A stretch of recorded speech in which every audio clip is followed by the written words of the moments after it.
a few years ago when Katie Holmes was having her child, the controversy about silent birth. Scientologists are instructed that while giving birth to their child, they should remain silent, because any utterances or noises that they make would be recorded by the fetus's reactive mind and cause all sorts of problems later on. So essentially, the reactive mind is a problem that humans have been saddled with. And he proposed this thesis. So why did he do this? He states that he wanted to help humanity, and maybe that's true. But he also stated that the reason that he did it was to make money, and the best way to do it was to pose as a religious organization and get tax-exempt status and abuse the system that's offered to other religions in society. And apparently your IQ will go through the roof, you will have perfect memory and all sorts of powers of perception that human beings are not going to be able to, that regular human beings are not going to be able to understand. So, once you've reached clear, you're then offered to spend more money, thousands and thousands of dollars, on becoming what's called an operating thetan. Once you start on your road to operating thetan, you must buy more courses, more books, more audio tapes, and you are told that eventually, at the top of the pyramid, you will have complete control over time, matter, and space. So, we've yet to see that in reality, even though several claim that power.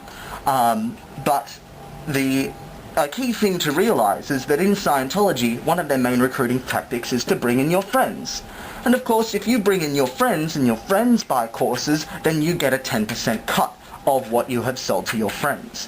And then, of course, the people higher up in the pyramid get a cut when you buy auditing, and so forth, so the money is funneled upwards just like your standard pyramid. Upon joining the Sea Org, you are essentially working full-time for the Church of Scientology.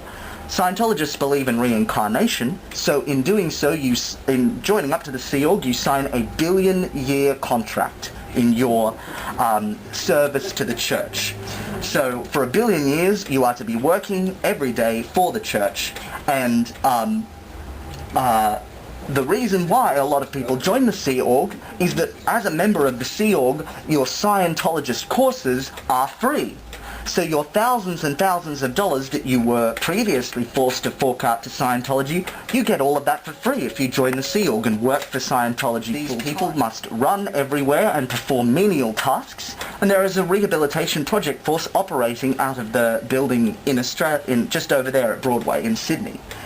So, it doesn't matter whether you're a husband and you have a wife and family, you will be cut off from them and not allowed to speak to any other Scientologists, and you will be forced to perform these menial tasks. A particularly shocking example that just happened recently was a man by the name of Hugh Stockenbroke.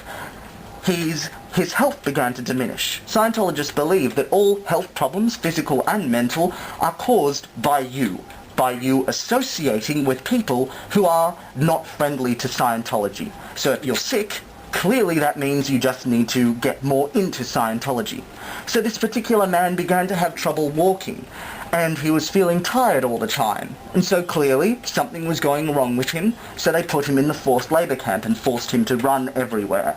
Within 3 years, he was dead, and it was he had left Scientology for a brief moment to find a proper medical diagnosis of multiple sclerosis, however, never received any medication, and this entirely manageable condition caused his death because Scientologists simply don't believe in modern medical science. Now, these people had been working for Scientology their entire lives. They had no money, not even a driver's license, no means to survive without Scientology. Everything about them was Scientology.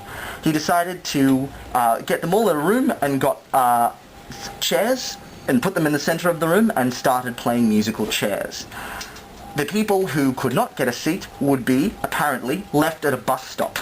So the person who told this tale said it was incredibly sad to see people who had been friends for years fighting in a frenzied manner in order to get a place on a chair to remain within Scientology. And at the end of it, after David Miscavige had left them for several hours to ponder their fate, returned and said, "I was just kidding, now get back to work." This began several years ago on what are known as the Chan boards. Essentially, they are image boards where people post an image along with some text. the default name when posting is anonymous. A culture has been created where it doesn't matter who you are, it matters what you say and how you contribute. And it has its own very complicated culture with lots of in-jokes, and has been responsible for vigilantism in the past. For example, Boy posted to these boards that he was going to engage in a shooting at a Melbourne school, and by clever playing around with the picture, the people who were also on those boards managed to find out who owned the camera and notified the police, and the shooting was stopped. Anonymous also engages in scam baiting, where Nigerian scammers will email members of Anonymous, and they will string these people along for as long as they can. They've also been known to hunt down child pornographers by recording their IP addresses and passing this information on to the authorities. So using the internet as a way to exert social justice is not new. However, Project Scientology, which is what we're a part of, is certainly the largest internet-based protest group that has ever currently in Australia, there are only 2 students studying in Sydney, there are only 2 students studying Scientologists, and neither of them are Australian. James Packer publicly left the Church of Scientology, and in their Dianetics book drive, where they normally sell thousands and thousands of copies of books, we showed up, and instead of having 20,000 books sold, they only sold 3,000.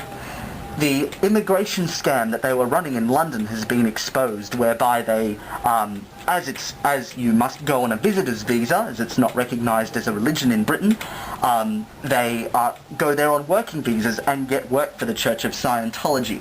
And the Scientology's many attempts to silence its critics have been well documented. I'd like to thank the Humanist Society for allowing us to come and talk today, and I and the other members of Anonymous here would love to answer your questions about the movement and about Scientology.